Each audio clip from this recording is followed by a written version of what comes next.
The sound of breaking metal echoed through the research wing like thunder. Scientists scattered in every direction as red emergency lights bathed the corridors in crimson. Something had gone terribly wrong in the xenobiology containment sector.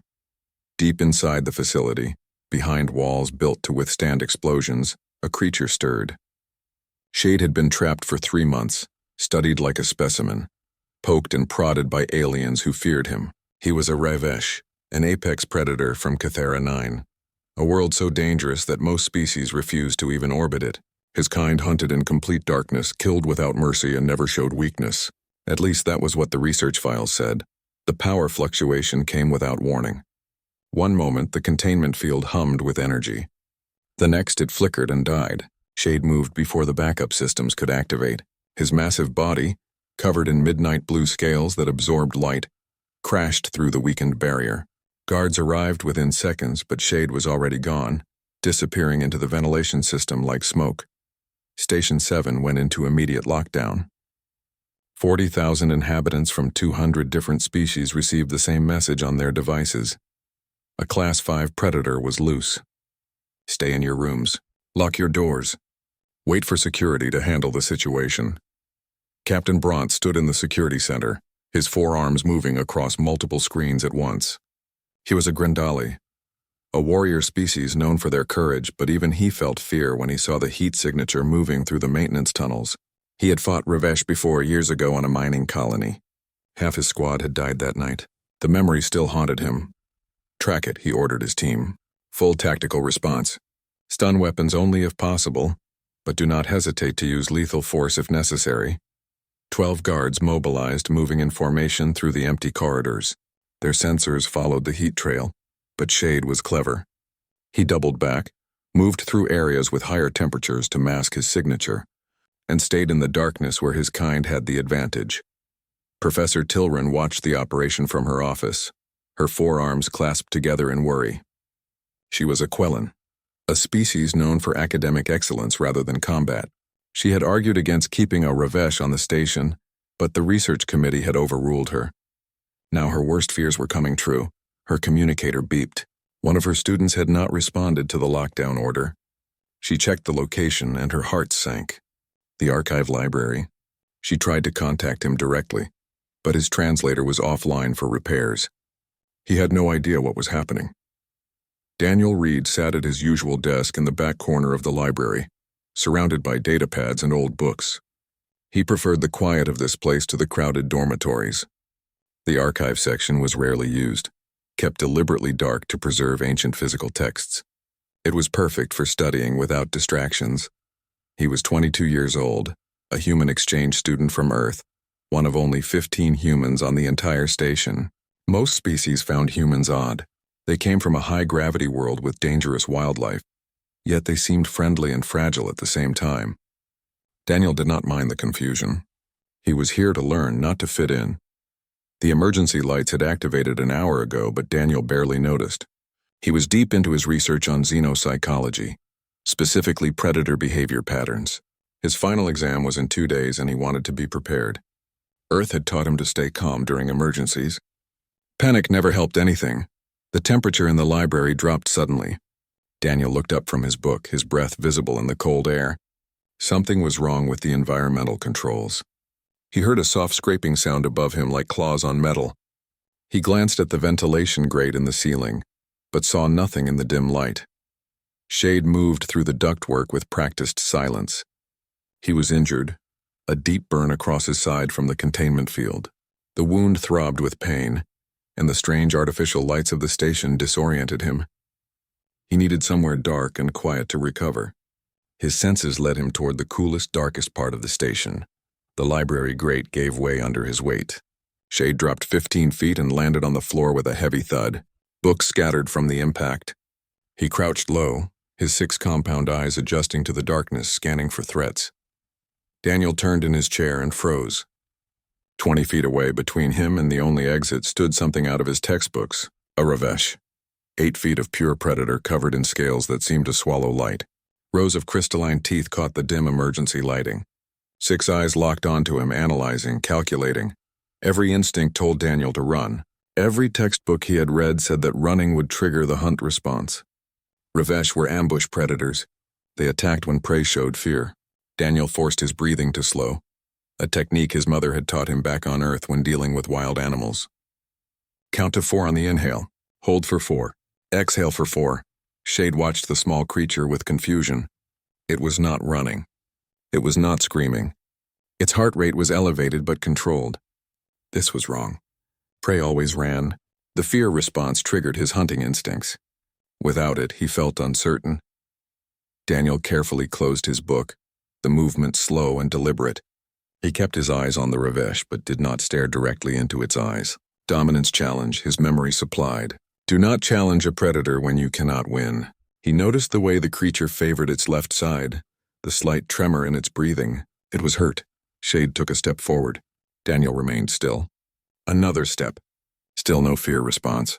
The predator tilted his head, a gesture that seemed almost curious. What was this creature? Why was it not afraid? Daniel noticed the blood trail for the first time, dark against the floor. The injury was serious. He slowly reached into his bag, his movements careful and visible. Shade tensed, ready to strike. Daniel pulled out his water bottle and a clean cloth from his emergency kit. He placed them on the floor and gently pushed them halfway toward the predator. Shade stared at the objects. No prey had ever offered anything to him. No prey had ever helped a predator. His analytical mind, often underestimated by researchers who saw only a killing machine, tried to process this impossible behavior. Before either of them could move, the library doors exploded inward. Security forces flooded in, weapons raised and charged. Shade spun toward the threat, his body coiling to strike. A roar erupted from his throat, a sound designed by evolution to paralyze prey with terror. Daniel stood up. His chair scraped against the floor. 12 weapons shifted to track the movement, red targeting lasers painting the walls. Daniel walked forward and positioned himself between the guards and the injured predator. He raised both hands, palms outward. Wait, Daniel said, his voice steady despite his pounding heart. Just wait. Captain Bront stared at the human in disbelief. Behind the young man, the most dangerous predator in the sector crouched ready to kill, and the human was protecting it. Weapons hummed with deadly energy. 12 guards formed a semicircle around the library entrance, their fingers tense on triggers. Through their helmet displays, thermal imaging showed 2 heat signatures, one massive predator and one foolish human standing directly in the line of fire. Daniel kept his hands raised, his body blocking the clear shot to Shade. His heart hammered against his ribs, but he forced his voice to remain calm. Running through his mind were all the lessons from his childhood on Earth's frontier colonies, where his mother had rehabilitated injured wildlife. Never show fear to a wounded animal. Never make sudden movements. Always give them an escape route. Lower your weapons, Daniel said. His words sounded absurd even to himself, but he continued anyway. He's injured and scared. If you shoot, he'll attack. If he attacks, people will die. Captain Bront stepped forward from behind his guards, all 4 of his arms extended in a gesture meant to convey authority. His species had evolved to intimidate, and it worked on almost everyone. Almost. Step aside, human, Bront commanded. That creature is a Class 5 threat. It has killed sentient beings before. It will kill again. Has he killed anyone today? Daniel asked. His eyes did not leave the captain. Behind him, he could hear Shade's ragged breathing, the soft click of claws on the floor. The predator was coiled to spring, waiting for the first shot. It is a matter of time, Bront replied. These creatures are pure instinct. They do not think. They do not reason. They only hunt. Daniel finally looked back at Shade. The Ravesh had moved slightly to the side, no longer directly behind Daniel. 6 eyes watched the standoff with unmistakable intelligence. This was not a mindless beast. This was a thinking being, trapped and desperate. You're wrong, Daniel said quietly. Look at him. Really look. He's analyzing the situation. He's positioning himself for defense, not attack. He could have killed me 5 minutes ago when we were alone. He didn't. Across the station, in her office filled with academic journals and research equipment, Professor Tilran monitored the security feed with growing horror. She activated her communication link and patched directly into Captain Bront's helmet. Captain, this is Professor Tilran. That student is Daniel Reed, one of my most promising researchers. He specializes in predator psychology. I suggest you listen to him. Brant's mandibles clicked in frustration, but he held his fire. Around the station, thousands of inhabitants watched through their devices as the security feed went viral. A human protecting a Ravesh. The story was unprecedented. Daniel took a calculated risk. He slowly lowered his hands and turned his back on the security forces. He faced Shade directly, violating every rule the guards had been taught about confronting dangerous predators. Never turn your back. Never show vulnerability. Shade's eyes focused on the human. This small creature continued to behave in ways that made no sense. It had positioned itself as a shield. It had offered water and cloth. Now it turned away from its own kind to face him. What did it want? I know you can understand me, Daniel said softly. Maybe not the words, but the tone. I see your injury. I see that you're in pain. Let me help you and then we can figure out what happens next. The guard shifted nervously. Captain Brant calculated trajectories in his mind. Could he get a clean shot without hitting the human? The answer was no. The boy had positioned himself perfectly, whether by instinct or intelligence. Daniel knelt down slowly, making himself smaller and less threatening. He retrieved his water bottle and cloth from where he had placed them earlier. Shade's eyes tracked every movement, but the predator did not strike. I'm going to come a little closer, Daniel continued in that same steady voice. I need to see your wound. I won't hurt you. I promise. Professor Tilran's voice crackled through the communication system again, this time broadcast to the entire library. Captain Brant, I formally request a 15-minute observation period before any aggressive action. Under Galactic Education Statute 47, research situations require proper documentation before interference. It was a flimsy legal argument, and everyone knew it. But it gave Brant an excuse to hold fire, and in that moment an excuse was enough. He gestured to his team and the weapons lowered slightly, though they remained ready. 15 minutes, Brant announced. If that creature shows any aggression, we fire immediately. Daniel did not waste time acknowledging the captain. He took 3 slow steps toward Shade, the water bottle held out like an offering. Shade's body tensed, muscles coiling beneath scales. The predator could end Daniel's life in a single motion. Every guard in the room knew it. Every person watching the feed knew it. Daniel knew it too, but Daniel also knew something else. He had grown up around predators. Earth had wolves, bears, and mountain lions. He had watched his mother treat a wounded leopard once, murmuring soft words while she stitched a gash in its side. The leopard could have killed her. It chose not to, because it understood on some instinctive level the difference between threat and help. Shade made a decision. He shifted his weight backward, creating space. It was not submission, but it was acceptance, an invitation to approach. Daniel knelt beside the massive predator, close enough to feel the heat radiating from Shade's body. The wound was worse than he had thought. The burn from the containment field had cut deep and the edges looked infected. Without treatment, the injury could kill Shade within days. He opened the water bottle and poured a small amount on the cloth. The sound made Shade flinch, but the predator held still. Daniel began to clean around the wound, his touch gentle but firm. Shade released a low rumble that made the guards raise their weapons again. It's okay, Daniel said, though he was not sure if he was reassuring Shade or himself. I know it hurts. Just let me work. Shade felt the human's hands on his scales, felt the cool water against the burning pain. Every instinct screamed at him to strike, to eliminate the vulnerability. But something deeper, something more complex than instinct told him to wait. This creature was helping. This creature showed no fear, only determination. Professor Tilran watched her chronometer. 8 minutes had passed. In her office, she pulled up every file she had on human behavior. Humans came from a death world like the Ravesh. They had evolved alongside predators and had learned to coexist with them. They had even domesticated some of Earth's most dangerous species. Wolves had become dogs. Wildcats had become house pets. Humans had a gift for building bridges with creatures that should have killed them. Daniel worked quickly, using basic first aid training from his colony days. He had a small medical kit in his bag, meant for minor injuries. He pulled out antiseptic gel and carefully applied it to the wound. Shade growled again but did not pull away. Almost done, Daniel murmured. He wrapped a bandage around Shade's torso, securing it firmly but not too tight. The Ravesh's breathing was beginning to steady, the pain subsiding under the treatment. 14 minutes had passed. Captain Brant prepared to give the order to fire. But as he watched the scene through his helmet display, something gave him pause. The predator was not behaving like a predator. It was behaving like a patient. And the human was not behaving like prey.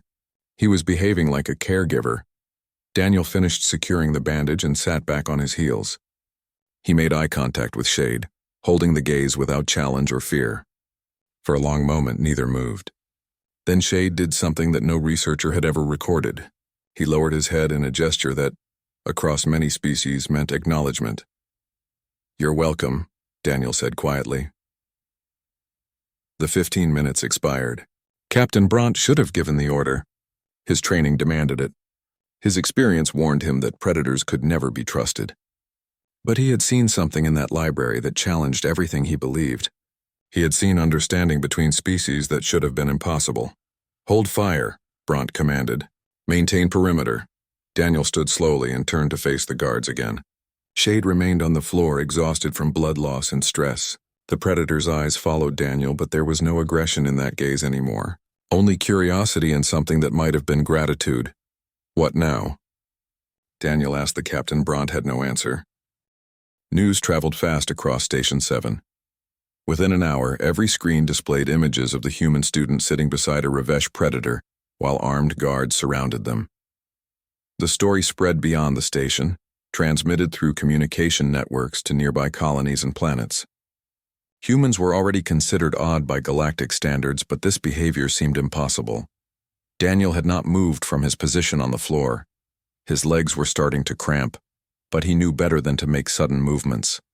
Shade lay beside him, the predator's breathing now steady and regular. The infection would take time to heal, but the immediate danger had passed. Captain Bront stood outside the library entrance, arguing with his superiors through his communication device. Station Director Omus, a bureaucratic Pelian who cared more about regulations than reality, demanded immediate action. The Galactic Council had inspectors arriving within the week, and a loose predator made the station look incompetent. "The situation is contained," Bront insisted, though he was not entirely sure that was true. "The human has established some form of rapport with the creature. Moving against it now could destabilize everything." "That human is a student," Omus replied sharply. "He has no authority here. Terminate the predator and end this spectacle." Professor Tilrin interrupted the conversation, her voice carrying the weight of academic authority. "Director Omus, I must remind you that Ravesh are classified as sentient beings under Galactic Law Article 23. This individual has committed no crime. The containment failure was caused by our equipment malfunction, not by any aggressive action on his part." Omus sputtered with frustration. "It is a predator. Predators are dangerous by nature. So are humans," Tilrin pointed out. "Yet we allow them on the station without armed escorts." Inside the library, Daniel overheard parts of the conversation through the open doorway. He looked down at Shade, who watched him with 4 of his 6 eyes. The other 2 eyes were tracking the guards, monitoring for threats. "They want to kill you," Daniel said quietly. "I can't let that happen. You haven't hurt anyone. You were just trying to escape a cage." Shade tilted his head at the human's words. He was beginning to understand patterns in the sounds this creature made. The tone was protective, almost defensive. His species had complex communication, mostly through body language and chemical signals. But these aliens relied heavily on sounds. He tried to respond in kind, producing a soft clicking from deep in his throat. Daniel's eyes widened. That sound was not aggressive. He had read about it in his textbooks but had never heard it in person. Ravesh used clicking to communicate with each other in non-threatening situations. It was a sound juveniles made to their parents, a sound of trust. "You understand more than they think you do," Daniel said. "Don't you?" Shade clicked again, this time in a different pattern. Daniel smiled despite the tension of the situation. He was communicating with a Ravesh. His professors would either celebrate this breakthrough or expel him for recklessness. Possibly both. Professor Tilrin arrived at the library personally, moving past the guards with academic authority that even military personnel respected. She was elderly for a Quellan. Her scales had faded to pale gray, but her mind was sharp. She stopped at the perimeter and observed Daniel and Shade with careful attention. "Daniel, read," she said, her voice carrying clearly through the quiet space. "I am going to ask you several questions. Answer honestly." "Yes, Professor," Daniel replied. "Has the Ravesh shown any aggression toward you?" "No, Professor. He was defensive when the guards arrived, but that's a natural response to perceived threats. When we were alone, he was calm. Did you feel fear when you first encountered him?" Daniel considered the question carefully. "I felt respect. I recognized the danger. But fear without thought is just panic, and panic gets people killed. I chose to think instead."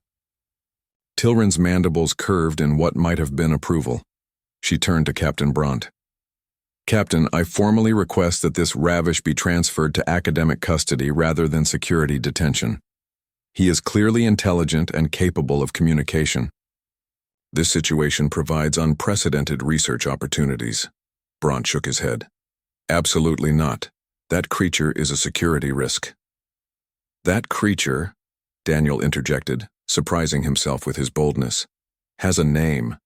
The research files called him Shade. Maybe if everyone stopped calling him it and creature, you'd remember he's a person, not a monster." Silence fell over the library. Several guards shifted uncomfortably. Giving something a name made it harder to kill. They all knew that. Shade responded to the sound of his name, his attention focusing entirely on Daniel. The human had spoken the syllables the researchers used. Recognition sparked in the predator's complex mind. The human knew him, not just as a specimen, but as an individual. Director Omis's voice crackled through the communication system, addressing everyone present. "I am authorizing enhanced security measures. The predator will be tranquilized and returned to containment. The human student will be removed from the situation. This decision is final." "No," Daniel said firmly. He placed his hand on Shade's shoulder, feeling the powerful muscles beneath the scales. "If you try to tranquilize him, he'll fight. If he fights, people will get hurt. If anyone shoots him, I won't move, and you'll have to shoot through me first." Captain Bront stepped forward, his expression serious. "Human, you're making a grave mistake. Do not throw your life away for a predator." "I'm not throwing my life away," Daniel replied. "I'm standing up for what's right. Shade was taken from his world, locked in a cage, studied like an object. He didn't choose to be here. When the cage failed, he ran. That's not aggression, that's survival. And when I helped him, he didn't hurt me. That's choice. If he can choose mercy, why can't we?" Professor Tilrin felt something shift in the room. The guards were listening now, really listening. The station inhabitants watching through their feeds were listening too. The human had reframed the entire situation with simple logic that was hard to argue against. Shade sensed the tension building. He understood that the humans in armor wanted to hurt him. He understood that the small human beside him was trying to prevent it. His instincts told him to prepare for battle, to strike first before they could strike him. But something else, something newer and more fragile, told him to wait, to trust this human who had shown him kindness. Bront received new orders through his communication link. He listened, his expression darkening, and then spoke aloud. "The Galactic Ethics Committee has been contacted. They will review the situation before any action is taken. Until their decision, the Ravesh will remain here under observation. Armed guards will maintain position." It was not the victory Daniel had hoped for, but it was not defeat either. It was time. Time for the bureaucrats to argue. Time for the academics to study. Time for people to calm down and think rationally. Hours passed. Medical staff arrived with proper equipment and, working carefully around both Daniel and the guards, treated Shade's wound more thoroughly. The predator allowed the treatment, though his eyes never stopped watching for threats. Food was brought for Daniel, and after some debate, protein rations were provided for Shade as well. Night cycle came to the station. Lights dimmed throughout the facility, though the library remained under emergency illumination. Daniel was exhausted. He had been sitting on the floor for over 6 hours. His back ached, his legs were numb, and he desperately needed to use the bathroom. But he refused to leave Shade alone with the nervous guards. Professor Tilren arranged for a more comfortable situation. A portable chair was brought in along with water and blankets. Daniel was given a data pad to continue his studies, though he found it hard to concentrate. Shade watched all of this with keen interest, his intelligence obvious to anyone paying attention. As the station quieted for sleep cycle, something unexpected happened. Shade shifted his massive body closer to Daniel's chair, seeking the warmth of another living being.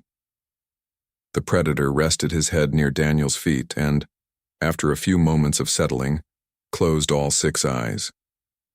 Daniel stared down at the sleeping Ravesh in wonder. Trust. That was trust. A predator had chosen to sleep in the presence of potential enemies because one person had shown him compassion. Captain Bront watched from his position at the doorway, his trained warrior's mind struggling with what he witnessed. He had fought Ravesh before and knew them as merciless killers, but this one in this moment looked like nothing more than a tired animal seeking comfort. Perhaps, Bront thought reluctantly, the human was right. Perhaps there was more to these creatures than violence. Perhaps choice mattered more than instinct. Daniel reached down slowly and placed his hand on Shade's head, between the ridge of horns. The predator did not wake. For the first time in hours, Daniel allowed himself to feel hope. Whatever came next, they would face it together. 3 days had transformed Station 7 completely. The library had become the center of galactic attention, with news crews from a dozen systems requesting access to film the human and the Ravesh.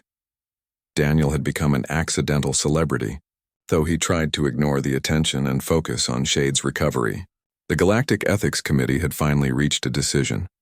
Professor Tilren stood before Daniel and Captain Bront in the library, holding a data pad with the official ruling. Shade sat nearby, his wound healing well thanks to proper medical care. The predator had learned to tolerate the presence of others, though he remained closest to Daniel. The committee has determined that Shade, as a sentient being, cannot be held indefinitely without cause, Tilren announced. However, they also recognize the legitimate safety concerns of Station 7's inhabitants. So what does that mean? Daniel asked, though he dreaded the answer. He had spent 3 days with Shade, learning the predator's mannerisms, understanding his communication patterns. The thought of Shade being sent back to Cathara 9 or locked in another cage made his stomach twist. It means, Tilren continued, that the committee is offering an unprecedented solution. Shade may remain on the station under academic observation. However, he requires a designated companion, someone responsible for his behavior and well-being. Daniel understood immediately. You want me to be his companion. We are offering you the position, Tilren corrected. You are under no obligation to accept. This would be an enormous responsibility. Shade would need to be with you at nearly all times. You would be accountable for his actions. If he shows any aggression toward station inhabitants, the arrangement ends immediately. Captain Bront crossed his arms, clearly unhappy with the decision but bound by the Ethics Committee's authority. The human is a student. He has classes, examinations, and research obligations. How is he supposed to manage a predator while fulfilling his academic duties? Shade would accompany Daniel to classes, Tilren explained. Special accommodations would be made. A modified living space would be provided, large enough for both of them. Security tracking would be required and regular behavioral assessments would be mandatory. Daniel looked at Shade. The Ravesh watched him with those 6 intelligent eyes, waiting. Could he take on this responsibility? Could he truly manage a relationship with an apex predator while continuing his education? The logical answer was no. The emotional answer was that he had already made his choice 3 days ago when he stepped between Shade and the guards. I'll do it, Daniel said. But I have conditions. Tilren raised her eye ridges in surprise. You wish to negotiate? Shade isn't a pet or a prisoner, Daniel stated firmly. If I'm responsible for him, then I need to be able to give him a life worth living. He needs space to move, not a tiny cage. He needs mental stimulation, not just containment. And he needs to be treated like a person, not a research specimen. Bront snorted. The creature gets better treatment than most crew members. The person gets fair treatment. Daniel corrected. That's all I'm asking for. Professor Tilrin considered this carefully. She had studied human psychology extensively and recognized the pattern. Humans bonded with other species in ways that most of the galaxy found peculiar. They formed attachments to animals, even dangerous ones. They advocated fiercely for creatures that others feared. It was both their greatest strength and their most confusing characteristic. Your conditions are acceptable, Tilrin agreed. The modified quarters are already being prepared. You may move in today. The transfer happened quickly after that. Daniel gathered his belongings from his small dormitory while Shade was fitted with a tracking collar. The predator tolerated the device, though he clearly disliked the sensation of something around his neck. Daniel made a mental note to ask the engineers about a less intrusive tracking solution.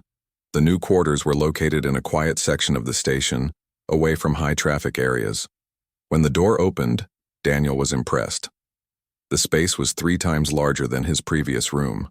One section had been modified with lower lighting and elevated platforms where Shade could rest. Another area contained Daniel's study space with a desk, chair, and storage for his academic materials. This will work, Daniel said, and Shade clicked in agreement. The first week was challenging.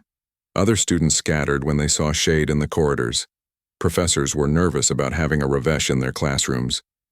Daniel attended his xenopsychology lecture with Shade following behind him, and half the class relocated to the opposite side of the room. The professor, a nervous Pelian named Dr. Wren, kept his distance while delivering the lesson. But gradually, curiosity overcame fear. A brave Quellan student named Riva approached Daniel after class one day and asked if she could observe Shade up close.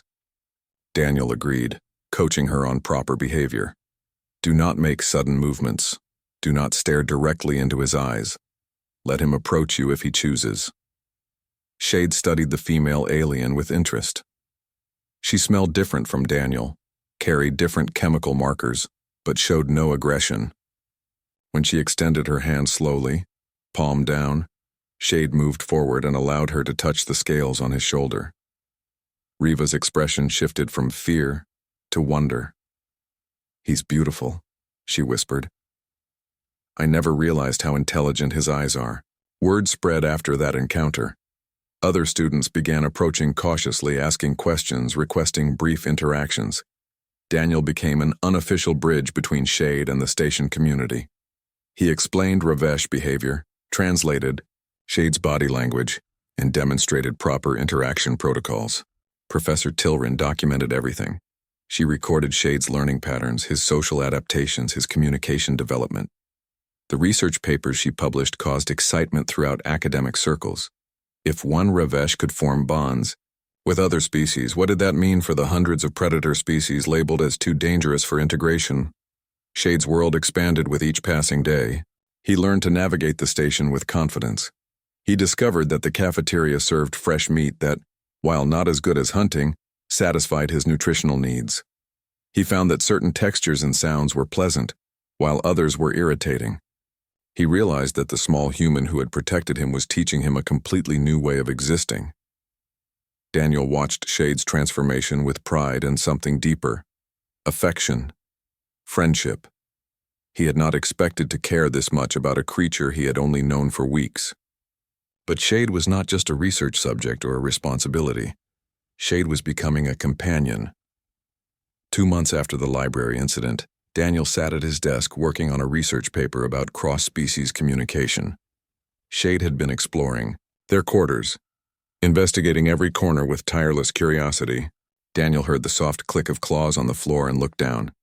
Shade had positioned himself beneath the desk, in the narrow space between Daniel's chair and the wall. The massive predator somehow folded his body into that confined area, his scales brushing against Daniel's legs. It should have been uncomfortable for a creature Shade's size, but the Ravesh seemed content. Daniel reached down and scratched behind Shade's jaw ridge, a spot he had discovered the predator enjoyed. Shade's eyes closed in pleasure, and a sound emerged from deep in his chest. It was not a click or a growl. It was something entirely different, a rhythmic rumble that vibrated through the floor. Professor Tilrin burst into their quarters an hour later, her 4 arms waving excitedly. Daniel, I need you to come to my office immediately. Bring Shade. What's wrong? Daniel asked, concerned by her agitation. Nothing is wrong. Everything is right. I was monitoring the audio feed from your quarters. Do you know what sound Shade was making? Some kind of rumble, Daniel answered. Why? That rumble is called a contentment purr. It is documented in Ravesh juveniles but disappears as they mature. Adult Ravesh have never been recorded making that sound. Ever. Shade was purring Daniel. He was expressing happiness. Daniel looked down at Shade, who watched the excited professor with calm interest. Happiness. The concept seemed strange to apply to an apex predator, but it felt right. Shade was not just surviving in this new situation. He was thriving.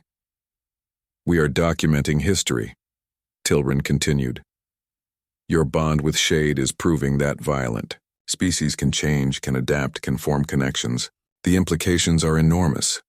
That night, as Daniel studied and Shade rested beneath his desk, the predator began to purr again.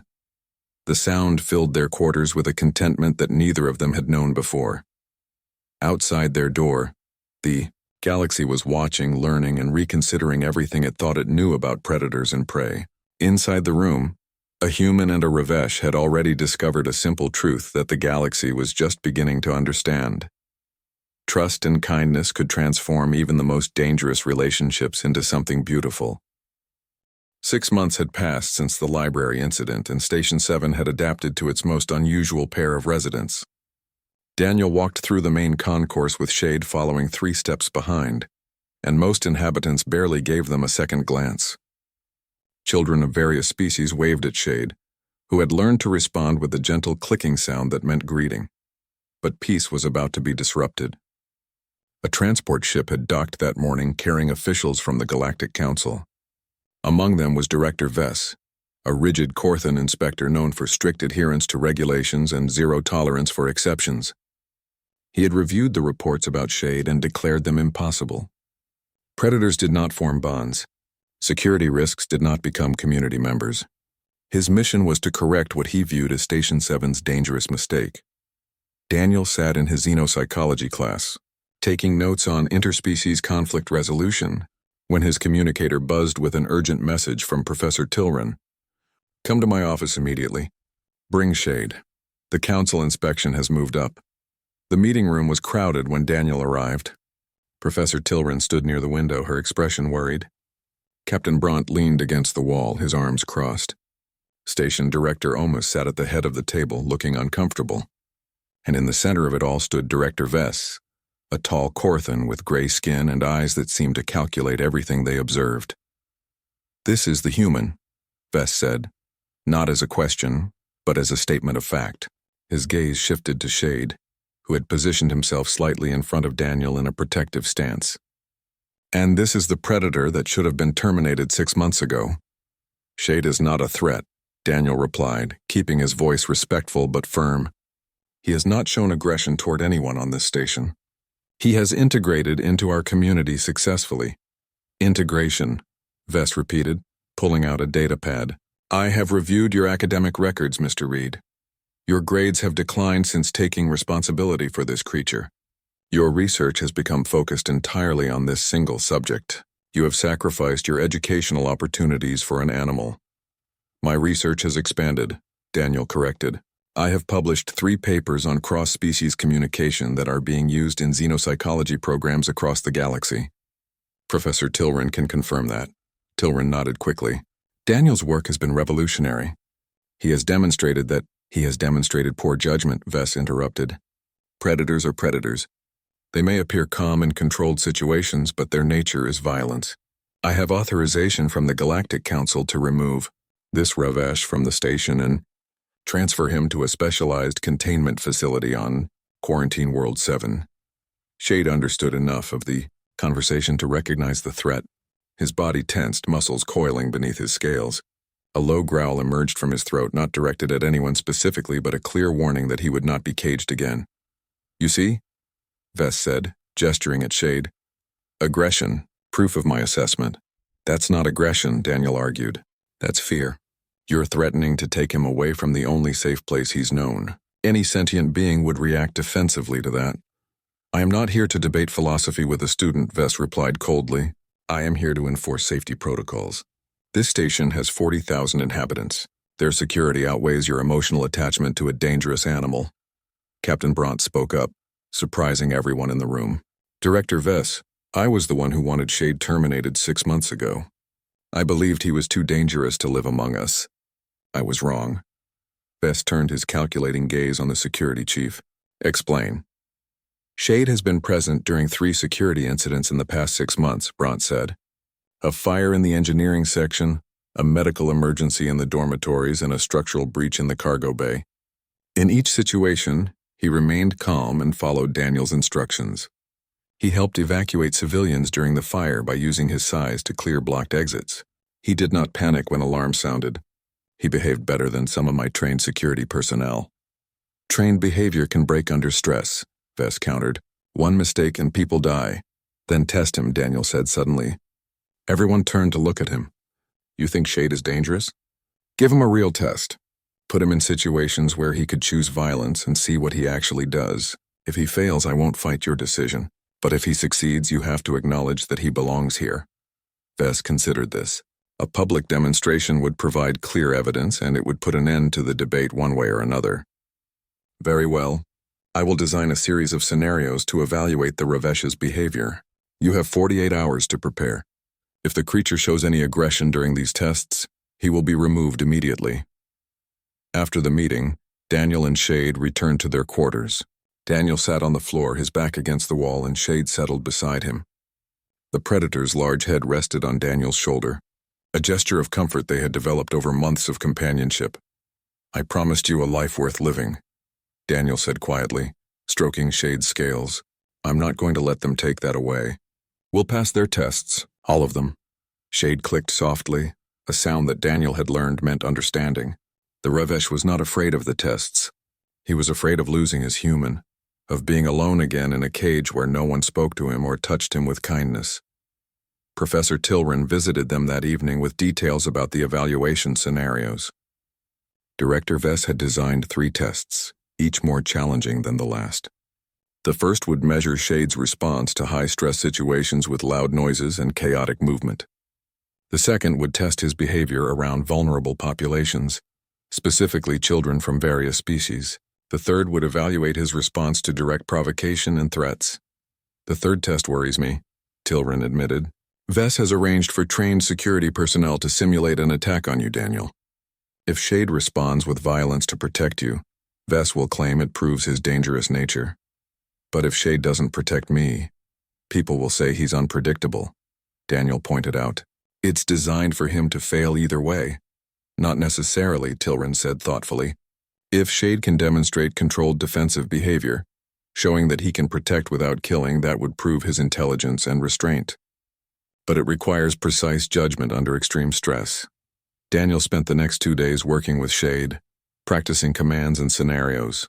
They visited the cafeteria during peak hours to practice impulse control around crowds. They worked with Riva and other friendly students, teaching Shade the difference between play and threat. They rehearsed emergency situations, testing Shade's ability to follow instructions even when frightened. The day of the evaluation arrived. The testing would take place in the station's main assembly hall, where hundreds of inhabitants could observe safely from behind reinforced barriers. News crews from multiple systems had requested access. This was no longer just about one human and one Ravesh. This was about the possibility of redemption for every predator species that had been labeled too dangerous for society. Daniel and Shade entered the hall together. Shade's tracking collar had been upgraded with biometric sensors that would monitor his stress levels, heart rate, and hormone production throughout the tests. Any sign of hunting behavior or rage response would be immediately flagged. Director Vess stood on an elevated platform, flanked by council officials and security forces. His expression was neutral, but Daniel detected satisfaction in his posture. The inspector expected Shade to fail. He had designed these tests to prove his point. "We will begin," Vess announced, his voice amplified through the hall's sound system. Test 1, stress tolerance and crowd behavior. Alarms began blaring throughout the hall. Lights flashed in rapid sequences designed to disorient predators. Recorded sounds of weapons fire, explosions, and screaming filled the air. A crowd of station inhabitants entered the hall, running in patterns meant to simulate panic and chaos. Shade's body went rigid. Every instinct told him to respond to the chaos, to either attack or flee. His 6 eyes darted around the hall, tracking movement, identifying threats. His claws extended, scraping against the floor. Daniel placed his hand on Shade's shoulder. "Stay with me," he said calmly, his voice cutting through the noise. "Focus on my voice. None of this is real. We're safe." Shade turned his attention to Daniel. The human's heart rate was elevated but controlled. His scent carried no fear. Daniel stood still in the center of the chaos, an anchor of calm in the storm.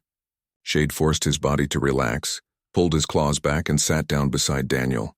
The test continued for 10 minutes. Through it all, Shade remained seated, his eyes on Daniel, ignoring the simulated panic around them. When the alarms finally stopped and the lights returned to normal, scattered applause came from the observation areas. Vest checked his monitoring device. Stress hormones elevated but within acceptable parameters. No aggressive behavior displayed. Proceed to test 2. The second test was harder to watch. Younglings from 5 different species entered the hall, supervised by their parents but allowed to approach Daniel and Shade freely. These were children who had volunteered, whose parents trusted that Shade would not harm them.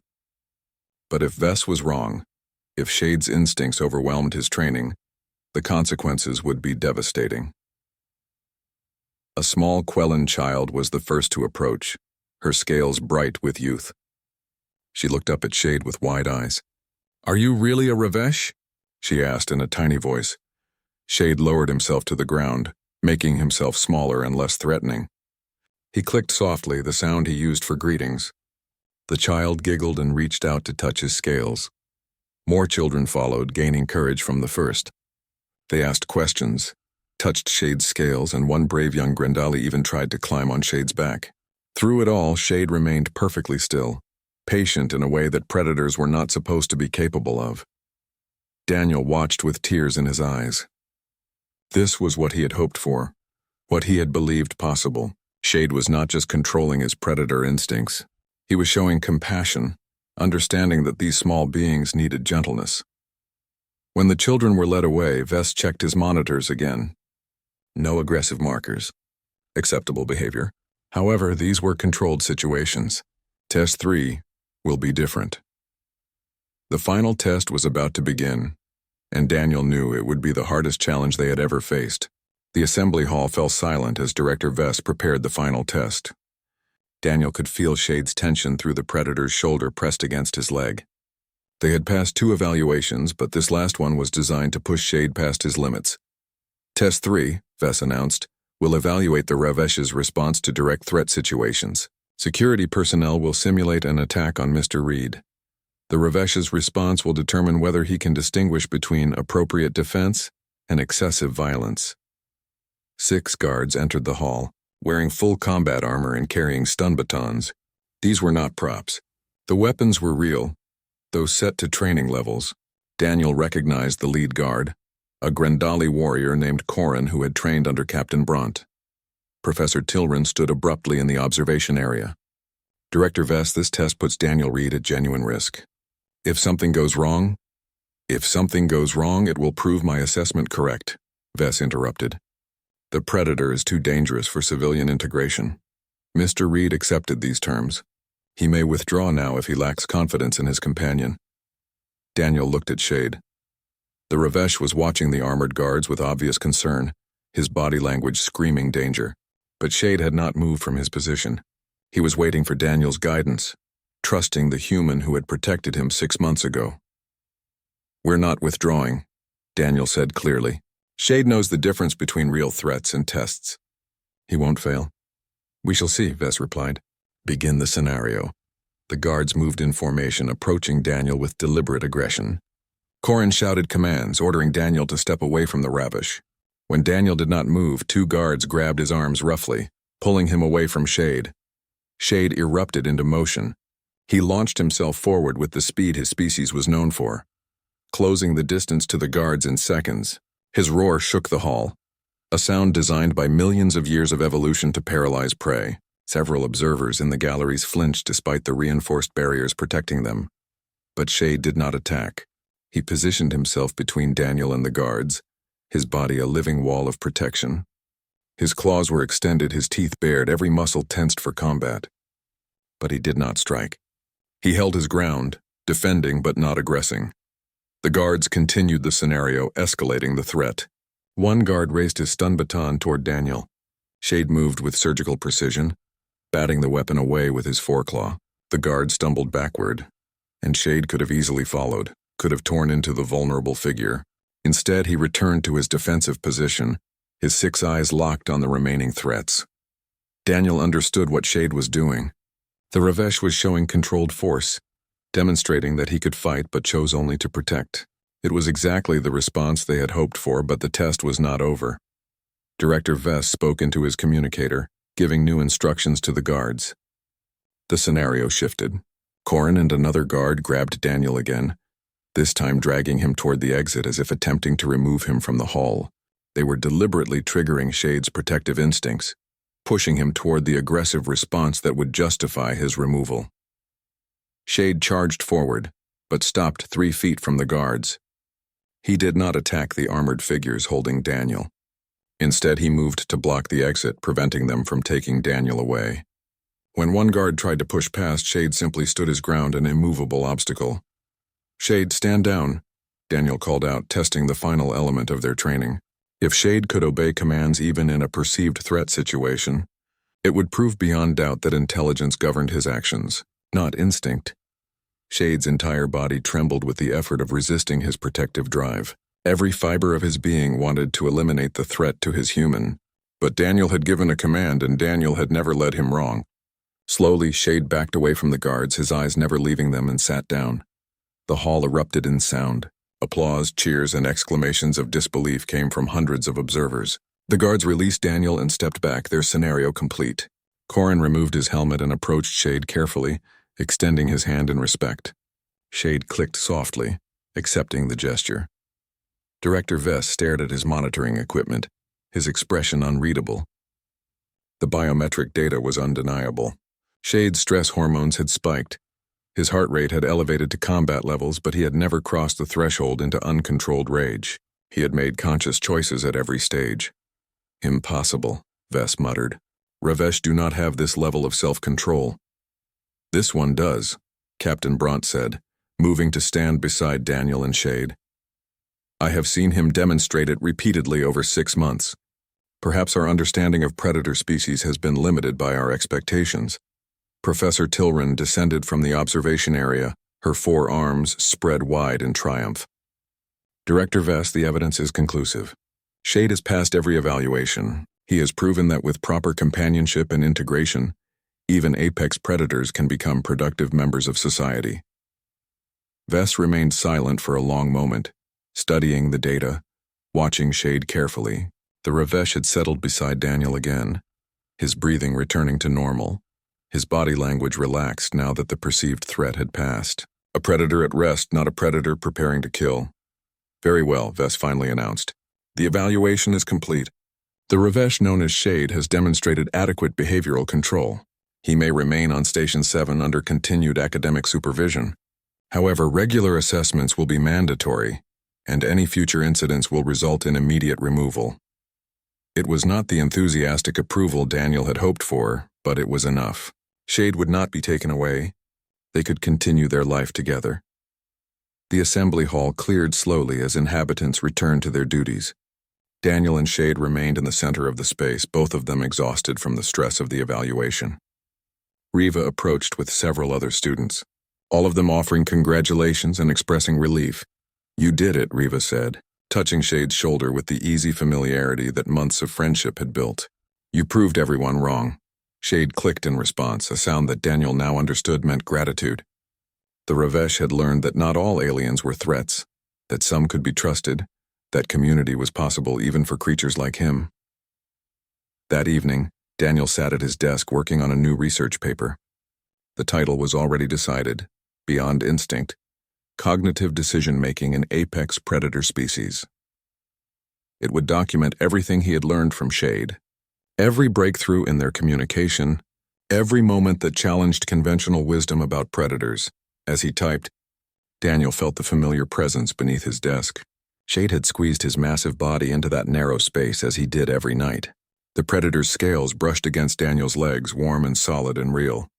The soft sound of purring filled the small room, a rhythmic contentment that had become the soundtrack of their shared life.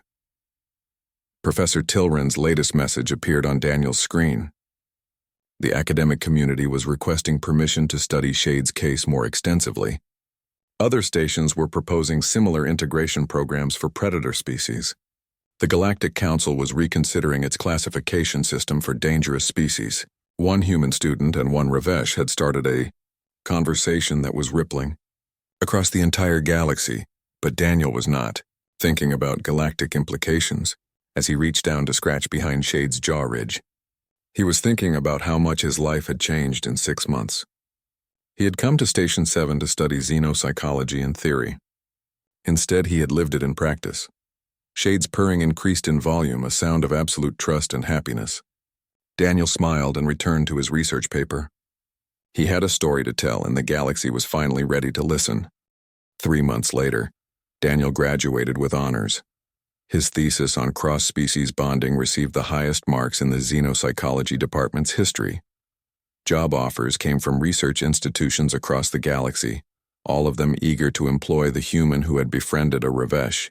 Daniel accepted a position with the Interspecies Integration Institute, an organization dedicated to rehabilitating and integrating predator species into galactic society. Shade would accompany him, of course. They were a team now, recognized officially as the first human-Ravesh partnership in recorded history. On their last day at Station 7, Daniel and Shade walked through the corridors one final time. Inhabitants of dozens of species stopped to say goodbye, to touch Shade's scales, to thank Daniel for showing them that understanding was more powerful than fear. Captain Bront met them at the docking bay, all 4 of his arms extended in formal salute. You taught this old warrior something important, human. Courage is not the absence of fear. It is the choice to do what is right despite fear. Safe travels to you both. Professor Tilran presented Daniel with a data chip containing all of their research documentation. You have changed the galaxy's understanding of predator species, she said, her voice thick with emotion. I am proud to have been your teacher. Daniel and Shade boarded their transport ship, bound for their new position at the Institute's headquarters. As the ship departed Station 7, Daniel looked back at the station where everything had changed, where a predator had broken free and found something better than freedom. He had found belonging. Shade settled on the floor beside Daniel's seat, his massive body somehow finding comfort in the confined space. His 6 eyes closed as the purring began, that distinctive sound that scientists were still struggling to understand. How did a predator learn to express happiness? How did instinct give way to choice? Daniel knew the answer. It was the same for predators as it was for prey, for humans as it was for aliens. Everyone needed someone to believe in them. Everyone needed someone to offer kindness when the world offered only fear. Everyone needed someone to stand between them and danger, not because they had to, but because they chose to. Years later, when Daniel had become a renowned researcher and Shade's story had inspired integration programs across hundreds of worlds, people would ask Daniel about that first day in the library. They would ask what made him decide to protect a predator instead of running like anyone sensible would have done. Daniel's answer was always the same. I saw someone in pain who needed help. Everything else was just details. And beneath whatever desk Daniel was working at, in whatever office or research station or academic institution they found themselves, Shade would be there. Sleeping peacefully, purring contentedly, living proof that the most dangerous creatures could become the most loyal companions. Because sometimes the monster was not the predator.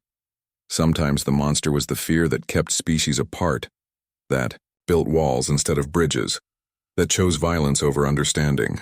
And sometimes all it took to defeat that monster was one person willing to step forward and say, wait, let me try something different. Daniel Reed had tried something different. He had offered water to a predator. He had stood between weapons and wounded. He had chosen compassion over fear, and in doing so, he had changed everything.